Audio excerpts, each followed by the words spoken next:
When someone is running down a street on his jog, gets roadblocked by armed men, I would fight for my life. If it's true that they try to stop him multiple times and then set up a roadblock, I'm like, this is it. He's confronting me at the corner of a car with a shotgun. You better believe that I'm not going to keep on running, because am I going to get shot in the back?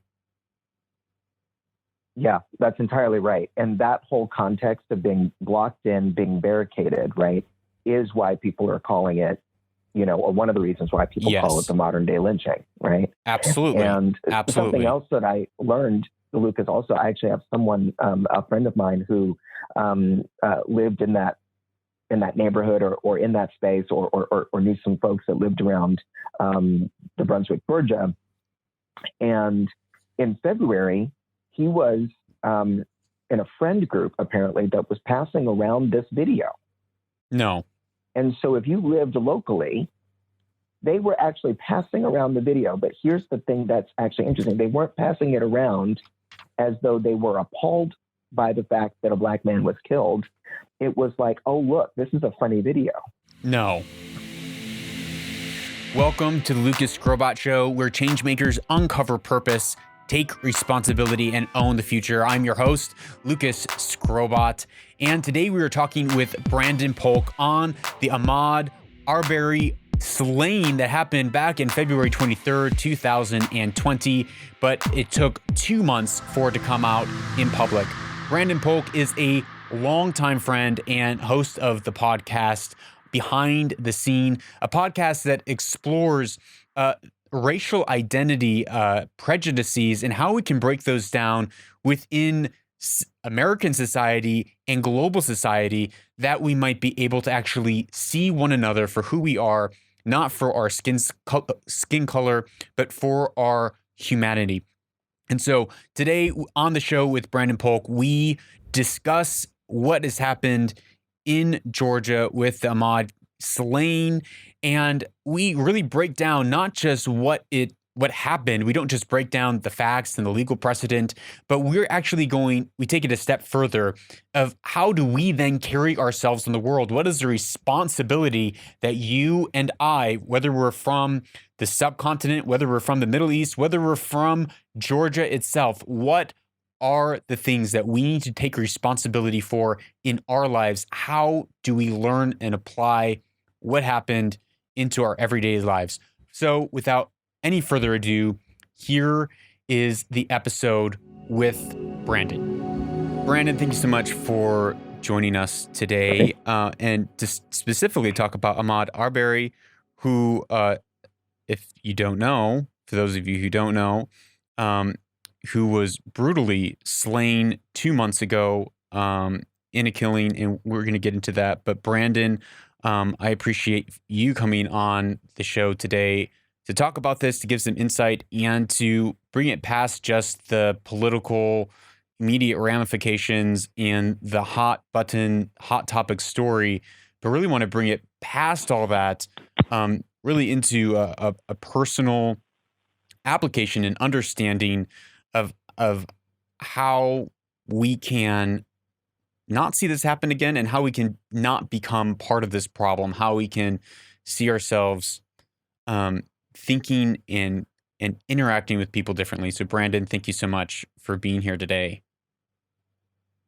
I'm glad to be here with you. Of course, it's always a joy to have a conversation with you, Lucas, and these are troubling times indeed. We're looking at a global pandemic and learning how to live in this. It's becoming quite normal in a sense.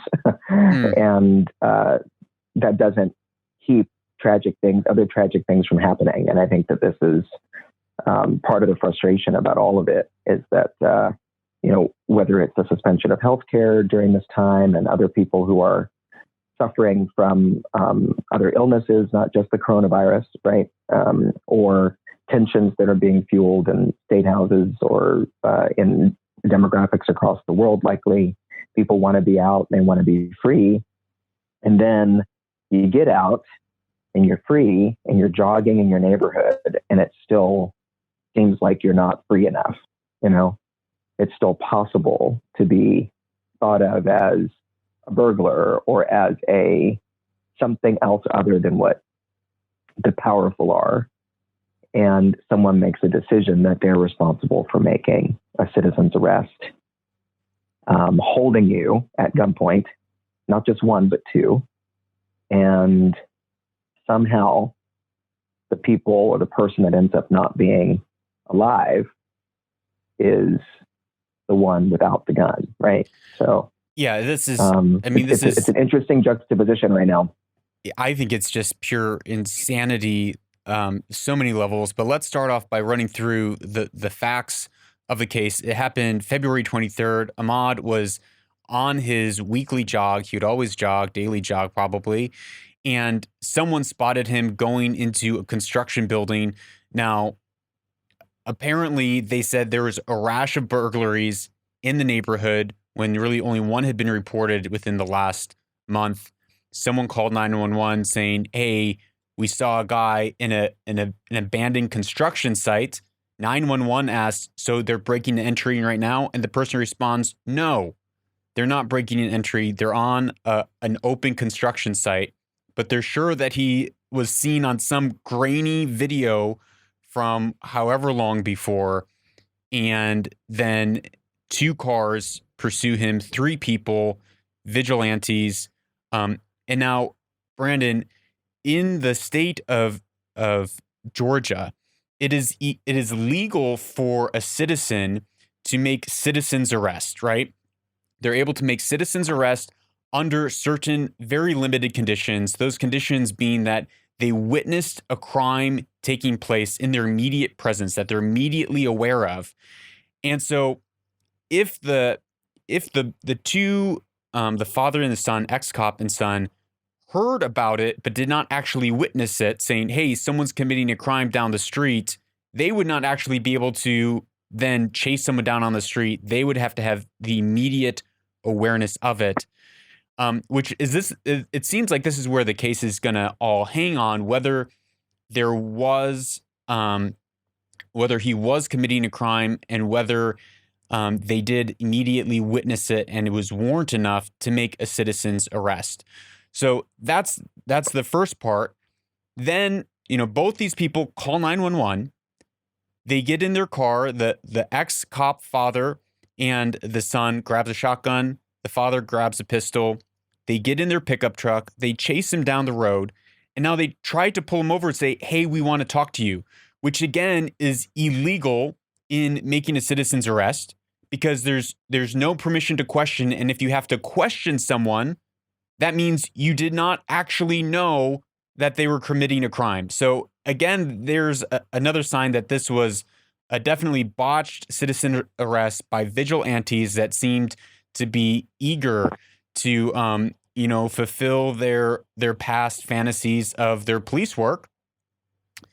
And then this is where the video comes in. If you've seen the video, or if not seen the video, the person behind in the second car is videoing Ahmaud casually jogging down the street. He comes up to a roadblock with a pickup truck, turns sideways across the road, and two armed people. Ahmaud tries to run around this, and he veers off to the right of the car to run past it, at which point the son with the shotgun comes over to essentially apprehend him. And this is where it all happens. From my perspective, if I was running down the street and someone was trying to stop me with a shotgun, I would have felt that my life was in danger. I would have felt that I was being assaulted, and I would have defended myself. And that's exactly what he does. He goes for the shotgun, which is, if you're being attacked, that is what you should do. You should go for the gun, not run away. And tragically, he, 3 shots later in a scuffle over the gun, Ahmaud is killed in cold blood in the middle of the afternoon, being recorded. Now there's a couple things that I want to get into on this, but is there anything that I missed? Something that happened, an opinion that you see from this narrative? What went wrong? What's going on here? Yeah, I think that your recounting of this is really accurate. Lucas, and even more than I think I've even done to try and understand it. I've been reeling from that video, and I actually, in a interesting way, started to watch it more than once, sort of on a repeat situation, almost trying to find a way to understand, how it happened, and trying to understand the video itself. And, I never encourage, folks to watch these things, but if you have a particular interest in just seeing it, definitely understand that it is sensitive, for all the reasons that you indicated, Lucas, is that someone has to ask the question, who is taping this and not moving? Who is keeping the cell phone calmly still while all of this is taking place? And that's not to judge the person who's doing it. I just don't understand it. I don't understand the context. I wasn't there. So that's one thing. The other thing that I think is really important is the point that you made about this particular law. And people need to be in the presence of the crime being committed. Now, this is strangely similar to, and maybe your listeners will remember the Trayvon Martin case that was which happened 8 years ago many years ago. 8 years ago. Right. Isn't that interesting? And George Zimmerman, also felt justified in what he thought was allowed under the stand your ground law there to pursue a young man that he believed was not where he should be, in a neighborhood that he should not be in, under the guise of there have been a lot of robberies or break-ins or crime in this neighborhood, right? So that's the story. So there's what I don't... Some noted differences, though, in the cases. One, in the Trayvon Martin case, there were actually a large number of break-ins that were happening. In my recent research, refreshing on that case, some other notable differences. Zimmerman did not set up a roadblock with multiple armed men to gun him down. He was following behind him. Trayvon Martin turned on him and began to attack him. And the third thing, they tried to make a really large argument that this was a total racist crime 8 years ago, when really he was Hispanic. The media tried to label him as a white Hispanic. So even then, the race issues there seem very different, even though there's some striking similarities. And especially the coupling of the two laws, the one of the citizen's arrest and the second law that it's being coupled with, again, in this case, in their defense, is that, well, once Ahmaud went for the gun, now he's being attacked, that the son is being attacked, and now it is in his self-defense, which to me definitely seems absurd. Yeah, I completely agree. And my point on that as well is your statement, is this whole thing going to hinge on what the crime was? Was there a crime? Or was there probable cause? And what does probable cause? How does probable cause play into what these two men were thinking? Why is that important? Because if the case, when it does go to trial, hinges on this, and mind you that these two gentlemen, the father and son, the father who's an ex-cop, Travis and Greg, if they were charged with murder and aggravated assault, there will be an arraignment. There will be likely bond that will be posted for them. They'll be free, with some monitoring, likely, unless they can't make bail for some reason. It'll probably take several months, prior to the trial date, unless they decide to expedite it, which they may because of the high profile nature of all this. But if that is what, and I'm not a lawyer, But if that is what it hinges on, is the inciting incident, right? Yes. For this, was there an inciting incident? Will it be enough to acquit? And as it so happens with so many of these cases, acquittal tends to be more likely, right? Just because of the nature of what happened and who it was, and how it's being defined, right? All you have to do is cast a shadow of doubt. That's all the defense has to do. You have to be innocent or proven guilty, right? Beyond a shadow of doubt. That is the burden of proof.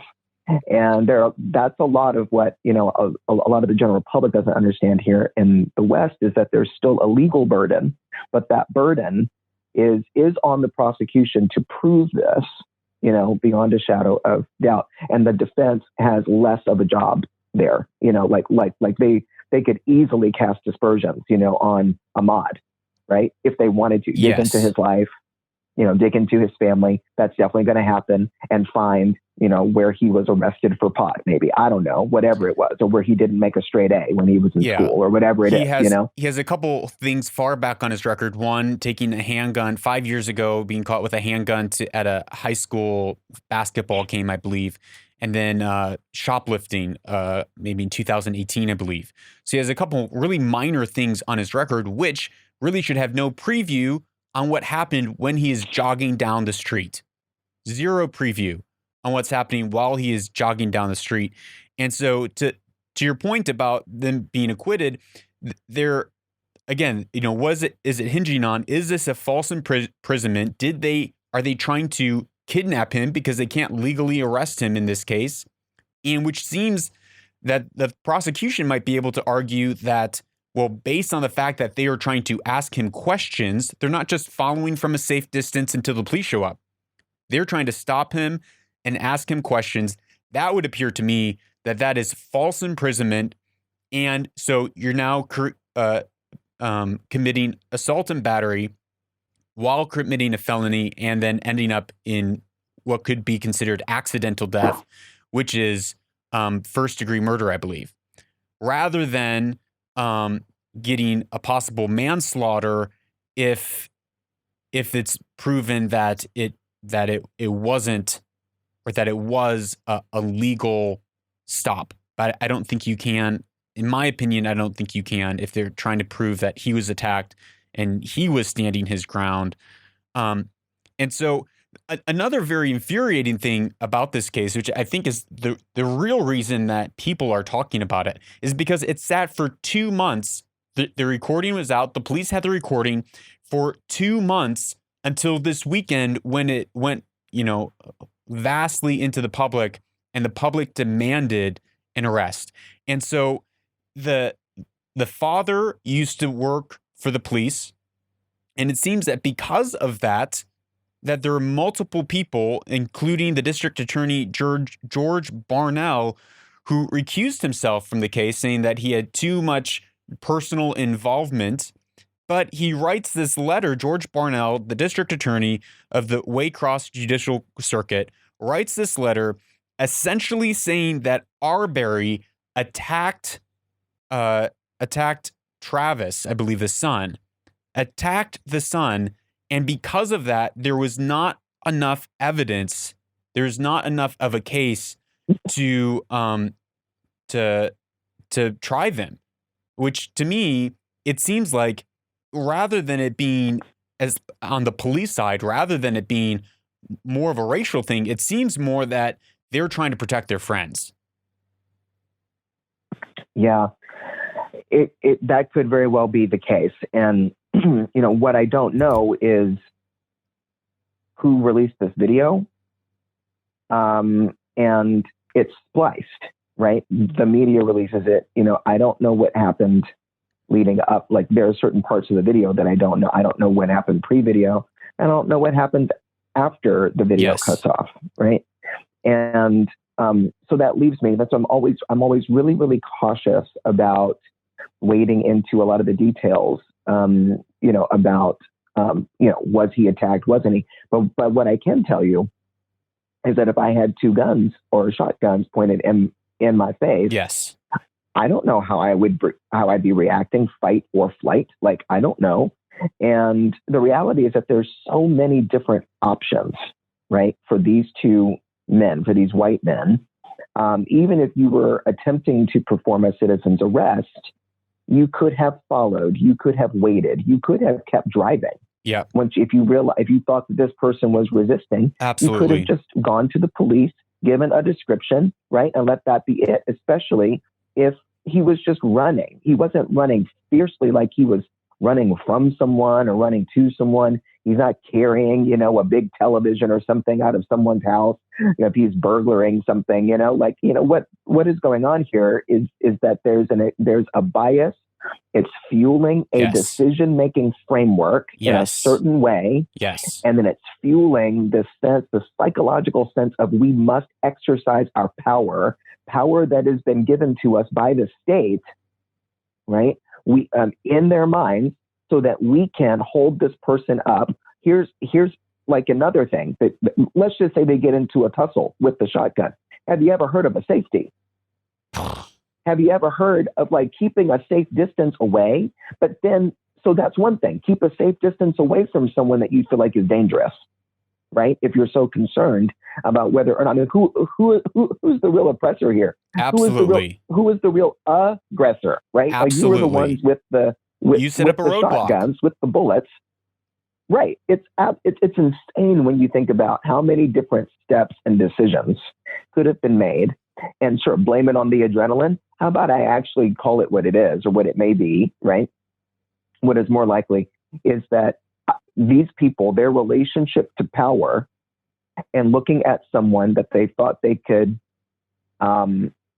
make more subordinate to them by putting a shotgun in their face, resisted in some capacity, verbally, or didn't stop when they told him to. Right. And they rightly became, so. Incendiary, right? And just said, you better stop, right? Because we have the shotguns. And when he resisted exercising Ahmaud, his civil liberties, he has the right to move freely. He has the right to pursue happiness. He has the right to go on a jog in this neighborhood, right? Not enough. And he has the right to defend himself. And what really got me reading George Barnhill's, the district attorney's report, it was saying, well, we don't know, and it's true, we don't know whether I believe the son's name's Travis. Is that correct? Whether Travis I think so, yeah, pulled the trigger, or whether Arbery, quote unquote, Arbery would have only had to pull the shotgun approximately 1/16 of an inch to 1/8 of an inch to fire the weapon himself at the height of the altercation. Which, to me, that is like the ultimate passing the buck. Well, he killed himself. Which, that to me is infuriating when someone is running down a street on his jog, gets roadblocked by armed men. I would fight for my life. If it's true that they try to stop him multiple times and then set up a roadblock, I'm like, this is it. Like, he's confronting me at the corner of a car with a shotgun. You better believe that I'm not going to keep on running, because am I going to get shot in the back? Yeah, that's entirely right. And that whole context of being blocked in, being barricaded, right, is why people are calling it, or one of the reasons why people call it the modern day lynching, right? Absolutely. And something else that I learned, Lucas, also, I actually have someone, a friend of mine who lived in that neighborhood or in that space or knew some folks that lived around the Brunswick, Georgia.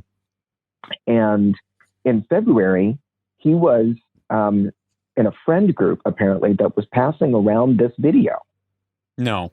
And so if you lived locally, they were actually passing around the video. But here's the thing that's actually interesting. They weren't passing it around as though they were appalled by the fact that a black man was killed. It was like, oh, look, this is a funny video. No.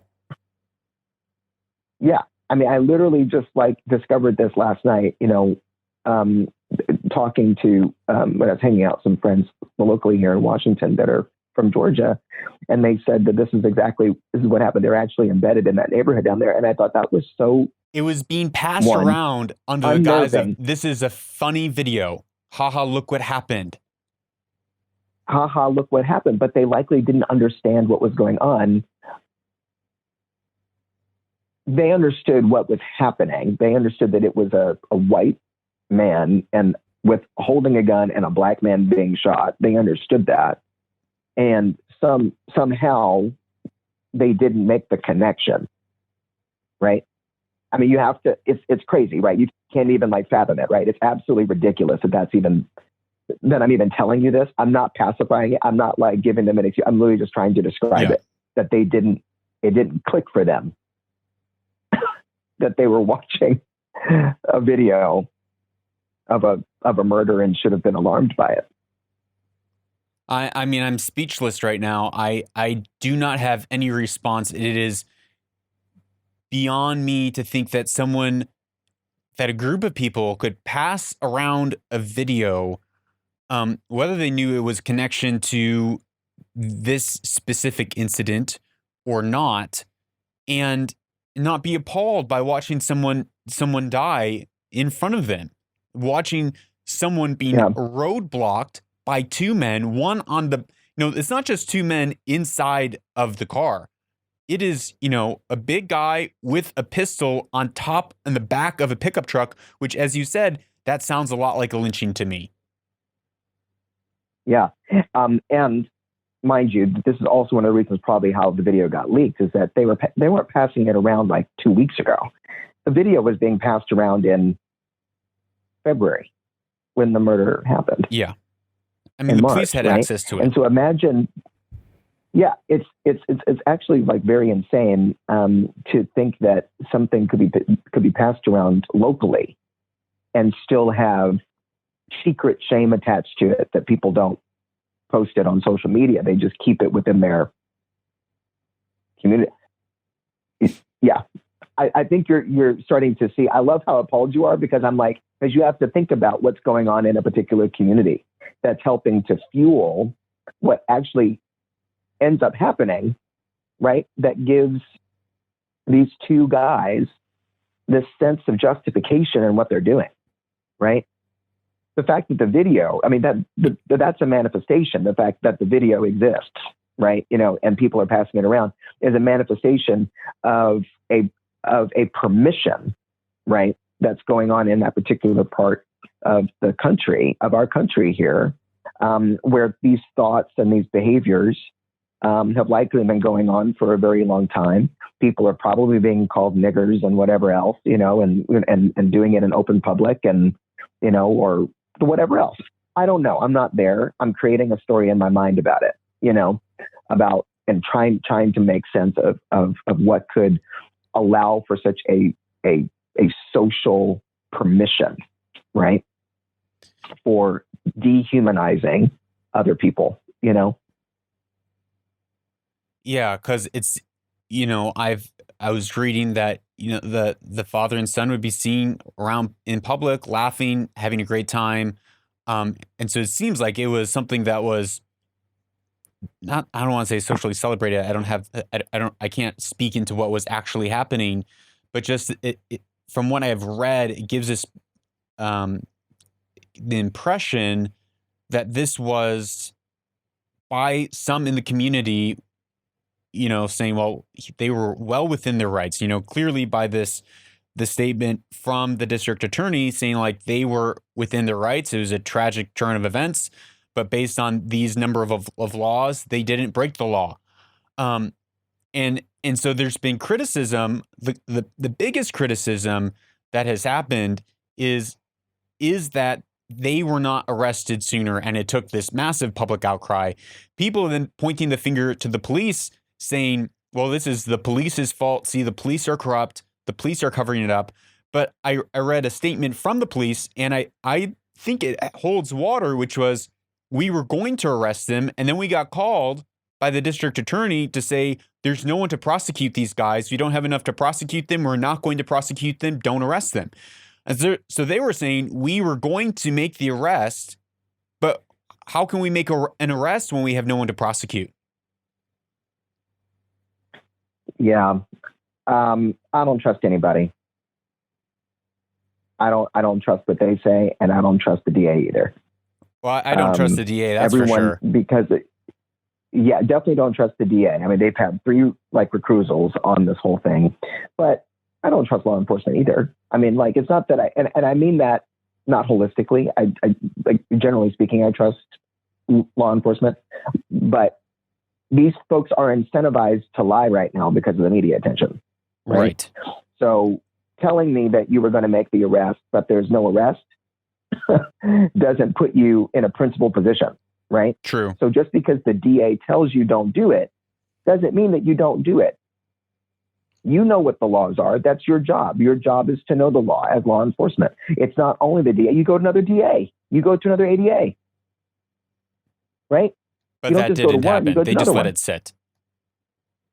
Yeah. They just, it was just okay, sure, let's just take it for what it is. But I believe that there's likely, of course, there's a power dynamic there, between the DA's office and what goes on, in the actual policing, of communities. Right. But exactly what report was going to get filed when an autopsy is done, about how this person passes away, how they're gunned down in the street, and someone just says, don't make an arrest. They don't actually pursue justice then. They just let it be out here in the wind with no one addressing it, no one talking about it, no comfort to the family, right? From the DA's office to the community, there's no interaction there, right? It's grossly irresponsible, damages, puts back community policing, community relations with law enforcement decades. Again, It's not even a miscarriage of justice. It is just the blatant ignorance of justice. It's the basic. Ignorance. It seems to you and I and to most of the world blatant that Ahmaud was acting in self-defense. Blatantly railroaded, blatantly roadblocked on his jog, even if he was breaking and entering, even if he was still I've gone into abandoned work sites. Does that mean that as I leave the premises on my afternoon jog, it's not even an evening jog, on my afternoon jog, that I could get gunned down? That there's legal precedent for that? Absolutely not. Even if he was in breaking and entering, I cannot see any reason why these guys shouldn't have been arrested within days of the occurrence. Right. And here again, this gets you to a ton of other options, right? If we go back not too long ago, Ferguson, Missouri, Michael Brown. Yep. Also similarities here. There are a lot of options, for real law enforcement, to use a taser, not a gun. Yeah. I don't know. Absolutely. Absolutely. Let's just say, that why aren't you they are using being tasers attacked in some way? Yeah. Why are we using bullets when you know that bullets are lethal? And such a waste of life. Here again, on principle, right? If you cared about not murdering someone, right, then you would take precautions, right, to not murder someone, to not harm someone, if you don't murder them, right? I mean, are these guys just itching to make someone bleed, regardless of their skin color, maybe, but definitely in some way, not regarding skin color at all? Yeah. When it comes to if this happened to any one of their relatives, right, then there would be they would be up in arms, and we would hear about it. That black so-and-so, killed my, niece Susie, or whatever it was. And this is what they did if the situation were reversed, right? There would be a far cry here, and you would see this black man's face, all over the news media, right? And it would have happened right away. There would have been a community outcry, all of it. The community cried out. Nobody listened. right? The community is shouting now, doing demonstrations, run with Ahmaud, all these things. And now we get an arrest, right? Not because, at least not yet, we don't know, because there's an interest in actually bringing justice to the case. It seems more like an interest of not being late, not losing your own job, not being indicted yourself. That's it. We have to protect now the reputation of the DA's office. Now we have to cover up the blood, or now we've covered it up enough. We have to address this now because the community is going to be up in arms, and then that's going to impact politics. And that's going to, I mean, sure enough, they likely heard from Governor Kemp, get this together, figure this out, or they heard from the White House, heard from DOJ, heard from the FBI, whatever, and said, what's going on? Because we're not about to have another Ferguson, Missouri. We're just not going to do it. We're not about to have another Charlottesville. Figure out what it is that's going on in your community. It's your responsibility. Now it's in President whomever or Director whomever's box, when they're reading their emails and getting their briefings, now it's a national issue, right? So there's pressure coming in from the top. I'm okay with that, but it shouldn't have had to come to that. It shouldn't have had to come to that. And it seemed like, they were saving their friends' butts, but now that their butt's on the line, well, they're going to save themselves. Sorry. Yeah. Sorry, guys. Yep. But, Travis and Greg. Sorry. And we love you, but you got to understand the position that we're in now. Yeah. And I think that here's what I really want people to understand, right? Like, let's just say this is racially motivated. Let's put that to the left for just a second. Just put it to the side for 1 second. And let's just look at people in power, law enforcement, attorneys, judges, investigators, whoever it is, right? Not just at the local level now, and I won't get too much into this, but now we're recognizing that we've got a stink that goes all the way up through the FBI in this country, right? And corruption and malfeasance, all of it is so deeply ingrained and perpetuated, proliferated, encouraged through silence, that some people can get away with fill in the blank. Murder? I watched this television show. I don't know if you know this show or not, but How to Get Away with Murder, which actually stars a Black woman, Viola Davis. And it's really an interesting thing because they're in this. It's been 6 seasons. The season finale is next week. And of course, I'm really excited, But the main character is a Black woman, and she's a defense attorney. And basically she's like trying to get out of all of these murders, that she never commits, but that her students end up committing. And she's helping them, but she ends up getting blamed. This is what the entire last season is about. It's about her defending herself as a Black woman, that she actually isn't responsible for the murders of all these people. And it's interesting to me that the entire premise is a Black woman trying to defend, trying to help herself get away with something she didn't do. And yet in real life, we have no problem.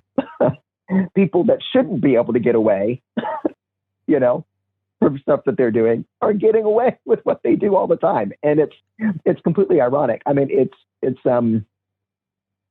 just a really sad reality that, we have to begin to take responsibility for as community members, as laity, and we don't have to be jaded. We can be healthy skeptics. And that's arguably what Ahmaud was going through. He's like, I don't need to trust these people. Why am I going to trust them? If you tell me you pull up in your, whatever, and block me off in the street and just say, hey, come over here, boy. You know, is No that way. a non-threatening? It's not a non-threatening scenario, No right? way. You know, so yeah, it's really sad. Anyway, it's not anyway, but you know, I say that almost exasperated and not resigned, but exasperated. Not anyway, let's move on, but just. I mean, to What do your we do? point that it's in some ways, not in some ways, but it is still it's more evident and more it's exposing some of the corruption that it's not just at the local level, but it's widespread, not just through American society, but global society. Even in New York City right now, most people who are being arrested for not social distancing, they're minorities, which it seems like. Yeah. Well, one, I think there's definitely a constitutional overstep that's taking place. And two, it's like, well, why is it that the minorities are being targeted in this? So it does seem like there is a level of prejudice that is blatant and is existing, but at the same time, it seems like people are trying to extrapolate that to every individual and to extrapolate that into even the way that I read media here or people talk about it. It's just that, well, this is only America's problem and we're free, our hands are washed, the left is like, our hands are clean, but it's only this side. And that also, like LeBron James tweeted, we're hunted in the streets every day.